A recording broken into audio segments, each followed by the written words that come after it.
আসলে একটা কথা কি জানেন, ওপরে ওপরে সবাই ভালোবাসা দেখায়, কিন্তু ভেতরে ভেতরে সবাই সবার স্বার্থের দিকেই তাকায়। আমি দিনে 18 ঘন্টা কাজ করে দেখেছি, আমি দিনে 12 ঘন্টা ঘুমিয়ে দেখেছি, আমি পরীক্ষায় ফেল করে দেখেছি, আবার ক্লাসের প্রথম হয়েও দেখেছি। আমি রোমাঞ্চকর প্রেমের গল্প শুনেছি, আবার তিক্ত বিচ্ছেদও দেখেছি। আমি খালি পকেটে পুরো শহর ঘুরেছি, আবার সেই শহরে 1000 টাকার নোট উড়িয়েছি। আমি ভিখারির মতো পথে পথে ঘুরেছি, তবে কিসের সন্ধানে জানা নেই।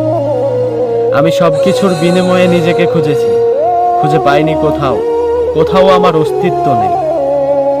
এখন বুঝলাম, মহান রবের দিকে ফিরে আসা ছাড়া আর কোনো উপায়েই ভালো থাকার সম্ভাবনা নেই। কিছু মানুষ কখনোই আপন হয় না, আবার কিছু মানুষকে চাইলেও ভোলা যায় না।